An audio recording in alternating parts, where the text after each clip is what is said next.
the amount of information that's been created from the dawn of humanity, since human beings walked this planet to the year 2003, which is only, a decade and a half ago, that amount of information, how long does it take to create that nowadays? 2 days. The amount of information is doubling at dizzying speeds, but how we learn it, how we absorb it, focus, retain it, apply it, is pretty much flatline. And that growing gap creates something called anxiety. They call it information fatigue syndrome, because everything's a syndrome, right? Yeah. Higher blood pressure, compression of leisure time, more sleeplessness. So we live in an age where, electric cars and spaceships that are going to Mars, but our vehicle of choice when it comes to learning and education is like a horse and buggy. Like the education system we all grew up with the 20th century education that prepared us for a 20th century world, which at the turn of the 20th century was working in farms and factories. And that's what the education was. It was assembly line, cookie cutter, one size fits all. But now we live in a world where the world's changing so much. Someone graduating school today is going to have 8 to 14 different careers. Can you imagine that? Not jobs, but different careers, because we don't know where the world's going to be. So your ability to outlearn, outthink, outperform, that's your greatest advantage. If there's one skill to master in the 21st century, it's your ability to learn rapidly, to be able to keep up. So digital overload. The second digital supervillain today that I think is a health threat to everyone listening, whether you're an entrepreneur, you're a parent, you're a high achiever, is this thing called digital distraction.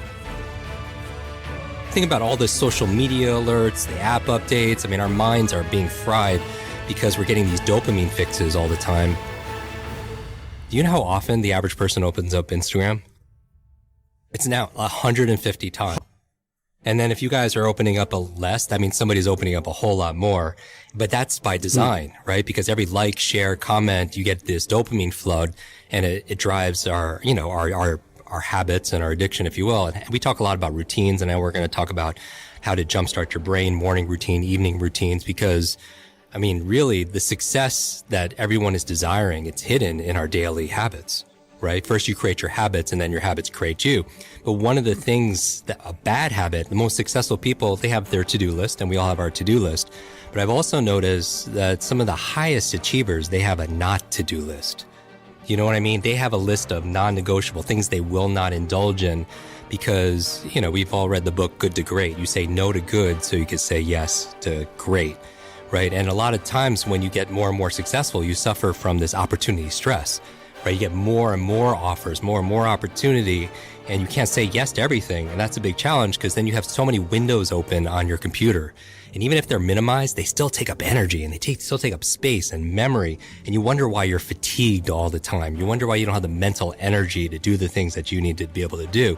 So digital distraction, and on the top of your not to-do list should be not checking your phone in the first thing in the morning. And I know everyone's listening to me and automatically so many people are just like, oh my God, I hate this guy. But the first hour of the day, the reason why you don't want to pick up your phone is because, and we're all guilty of this, is because it rewires your brain for 2 things. Number 1, it rewires your brain for distraction. When you wake up first thing in the morning, you're in this relaxed, alpha, creative, very suggestible state, right? You just woke up. And so you have to be very careful and protect and stand guard to your mind from outside influences. Because number 1, if the first thing you see on your phone, you're watching these cat videos and, everything that's going on social media, you're getting this dopamine flood, which is building your distraction muscles. Because when it comes to focus is like, there's a focus fitness, if you will, and you have focus muscles, but you also have distraction muscles. And a lot of people, their distraction muscles are way overdeveloped because of picking the phone up first thing in the morning. But the second reason, for a neurological reason why you don't want to pick up your phone the first hour of the day is because it also rewires your brain for reaction. It's training your brain to be reactive. And so, you go through your phone, you wake up in the morning, you pick up your phone, you get one text, one voicemail message, one, email, and all of a sudden your day is shot. Like it puts you in a bad mood, and you carry that mood throughout your entire day. And that's a big challenge because if you're just fighting fires, then you're just on the defense. If you're just trying to fulfill everyone else's needs without going through like what's going to help me to win this day, to own this, this day, to be able to make it the best, then then you're reacting. And I have a friend, Brendan Burchard. He says, your inbox is nothing but a convenient organizational system for other people's agenda for your life.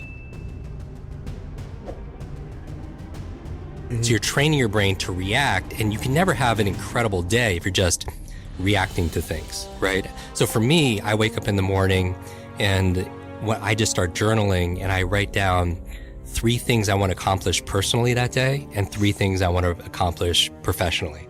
And it's different every single day, but I always begin with the end in mind. One of my favorite books of all time is this book called 7 Habits of Highly Effective People. And we've read this book.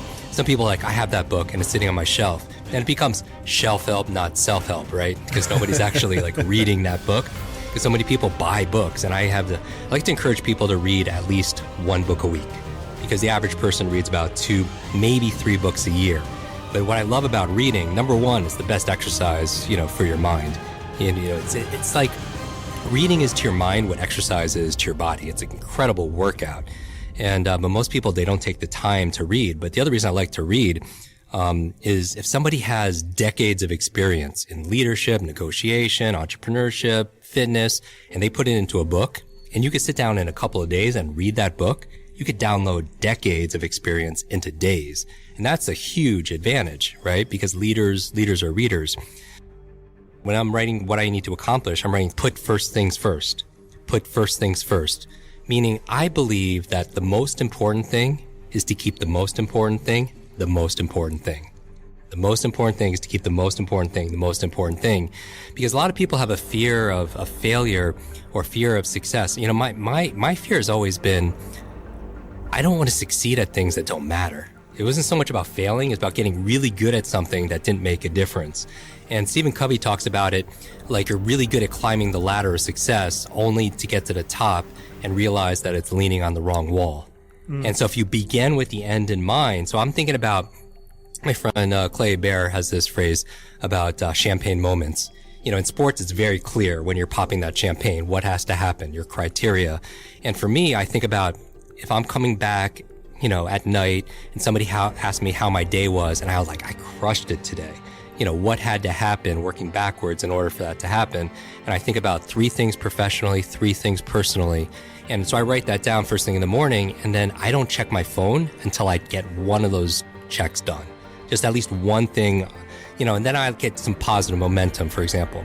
But that's the reason you don't want to check your phone. It's training you to be distracted, and it's rewiring your brain to be reactive. And you can't be successful and fulfilled if you're just giving up the sovereignty, your power to something outside of yourself.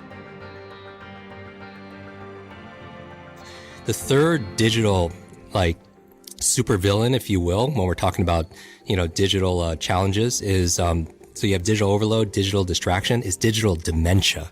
Have you heard this term yet? No. You're going to hear this a lot in healthcare. It's basically where we're outsourcing our brains, our minds to our smart devices. Oh, this is why I can't remember anybody's phone number. Exactly. Yeah. I mean, how many phone numbers did you know growing up as a all kid? of them. All of them. Literally all of them, because we had to, right? Yeah. And how many phone numbers do you know right now? 2. Yeah. But the old ones that I knew when I was a kid. Anymore. Mine and my wife's, yeah. Exactly. So 1 or 2. There could be somebody you're texting or calling every single day, and if your phone was dead or if you didn't have it with you, you wouldn't honestly know what that number is. No. And here's the thing. I don't want to memorize 500 phone numbers. Nobody wants to do that, but we've lost the ability to remember one phone number. We've lost the ability to remember a conversation, somebody's birthday. I mean, I feel like absent-mindedness. I mean, how many people feel like senior moments are coming too early? Like you walk into a room and you just forget why you're there.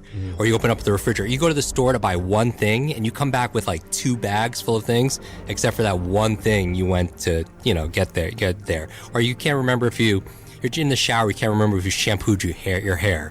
And I believe 2 of the most costly words in life and in business are I forgot. I forgot to do it. I forgot to bring it. I forgot that conversation. I forgot that meeting. I forgot what I needed to say. I forgot that name. I mean, I think number 1 business etiquette networking skill there is remembering people's names.